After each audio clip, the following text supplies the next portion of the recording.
नमस्कार दोस्तों, आज की कहानी है अपनी बेटी का अस्तित्व खत्म नहीं होने दूंगी। कहानी पसंद आए तो कहानी को लाइक और चैनल को सब्सक्राइब जरूर करें। बहू किस सोच में डूबी हो, दूध उफान कर गिर रहा है। इतने साल हो गए लेकिन अभी भी तुम्हें ढंग से काम नहीं आया। रोज कुछ ना कुछ नुकसान कर ही देती हो। शुक्र मनाओ कि मेरी जैसी सास मिली है। किसी और के घर गई होती तो 25 साल पहले ही ससुराल से निकाल दी गई होती। मीना जी कुमुद को ताने मारने का एक भी मौका नहीं छोड़ती और कुमुद मन में सोच कर रह जाती। उसने दूध खौलाकर हटाया और गैस स्टोव साफ करने लगी। मीना जी फिर ताने मारने लगी, अरे अब बेटी ब्याहने जा रही हो, अब तो कुछ ढंग से काम करना सीख लो और अपनी राजकुमारी को भी सिखा दो। हम लोगों ने सह लिया लेकिन ज़रूरी नहीं कि अनन्या के ससुराल वाले सहें। मन तो किया कुमुद को कि जोर से चिल्लाकर कहे कि पिछले 25 सालों से मैं सह रही हूँ आप लोगों को और आपके तानों को, लेकिन कुछ नहीं बोला और चुप रही क्योंकि अभी उसे अपने नहीं अपनी बेटी अनन्या की फिक्र हो रही थी। जब से उसकी सगाई हुई है पता नहीं क्यों बहुत खोई खोई रहती है। तभी उसके मोबाइल पर रिंग बजा। उसने देखा तो कॉल दामाद नीलेश का था। उसने झट से कॉल ले लिया। हाँ दामाद जी, कैसे हैं आप? आंटी जी मैं ठीक हूँ। अनन्या घर पर नहीं है क्या? उसे कॉल कर रहा हूँ लेकिन वो उठा नहीं रही। आप प्लीज़ उससे बात करा दीजिए। नीलेश की आवाज़ में थोड़ा रौस था। बेटा अभी वो सो रही है, शायद उसकी तबीयत ठीक नहीं है। जब उठेगी तो बात करा दूंगी। और घर पर सब कैसे हैं कहने से पहले ही नीलेश ने कॉल कट कर दिया। कुमुद की शंका अब और गहरी हो गई। उसने अनन्या और अपने लिए कॉफ़ी बनाई और उसके कमरे में गई तो देखा कि वो खिड़की पर बैठी बाहर देख रही थी। कुमुद उसके पास जाकर बैठ गई। कुमुद को कॉफ़ी के साथ देख अनन्या के चेहरे पर हल्की सी मुस्कान आई।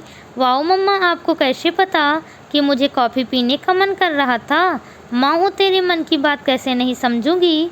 कॉफ़ी का मग पकड़ाते हुए कुमुद उसके गालों को प्यार से सहलाते हुए बोली। कॉफ़ी पीते पीते कुमुद ने अनन्या से कहा, अगर तुम्हें नीलेश पसंद नहीं है तो शादी से मना कर सकती हो, इससे पहले कि बहुत देर हो जाए।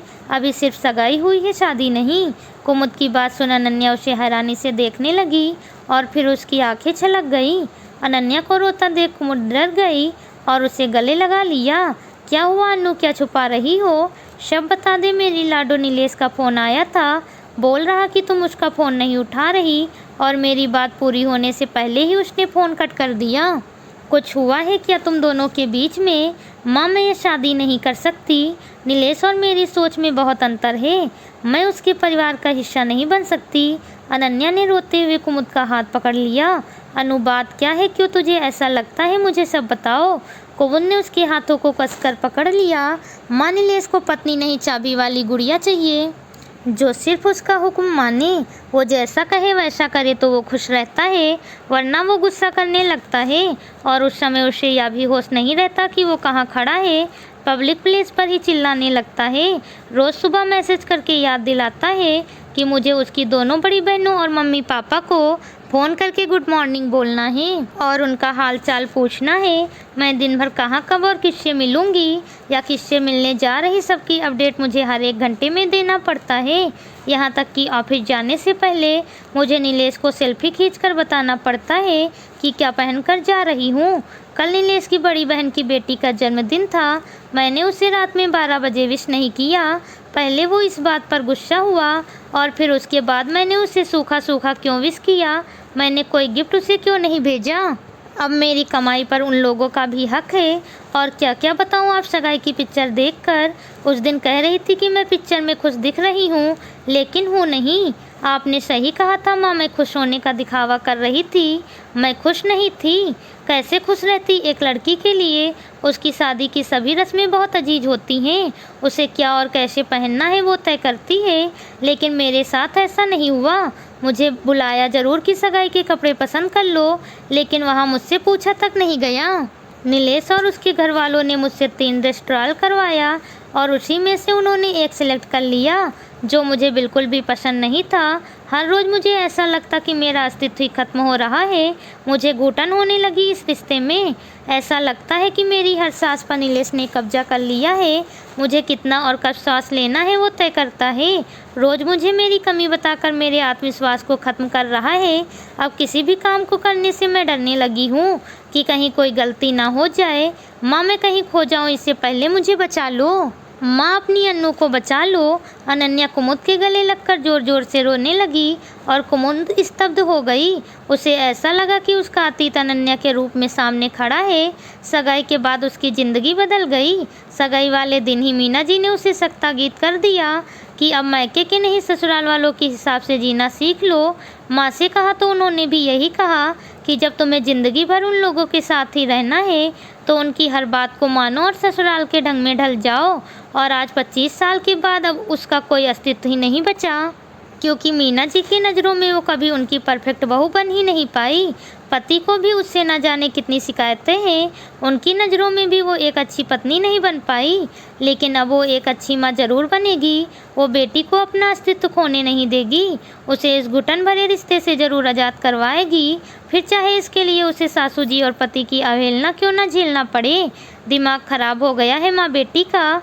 क्या इज्जत रह जाएगी? फिर कौन शादी करेगा इससे? विवेक, अब तू ही समझा अपनी पत्नी और बेटी को। मीना जी गुस्से से कमरे में टहलने लगी। आपको मुझसे यही शिकायत रहती है कि मैं कोई सही फैसला नहीं लेती, हर बात को बिना तर्क वितर्क किए सब मान लेती हूँ। मैं आपकी नज़र में परफेक्ट कभी नहीं बन पाई। इससे पहले नहीं कहा, लेकिन आज कहती हूँ कि आप भी मेरे लिए कभी परफेक्ट पति नहीं बन पाए। आपने कभी जानने की कोशिश ही नहीं की कि मैं क्या चाहती हूँ। और आप माँ जी मुझे बदल जाओ का ताना इतना मारा कि मैं कब बदल गई मुझे महसूस ही नहीं हो पाया। लेकिन फिर भी आप कभी खुश नहीं हुई। मुझे अपनी बेटी को दूसरी कुमुद नहीं बनने देना है। मेरी बेटी अनन्या का एक अपना अस्तित्व है, उसे ख़त्म नहीं होने दूंगी।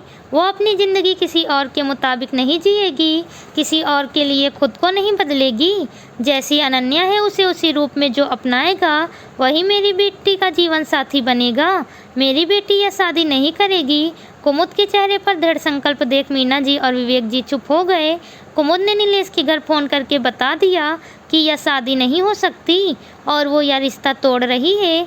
आपको क्या लगता है कि कुमुद का फैसला सही था या गलत, या फिर उसे अनन्या को समझाकर उसकी शादी के लिए तैयार कर देना चाहिए? कमेंट करके ज़रूर बताएं। कहानी पसंद आई हो तो कहानी को लाइक और चैनल को सब्सक्राइब ज़रूर करें। मिलती हूँ आपसे अगली कहानी के साथ। Please subscribe channel.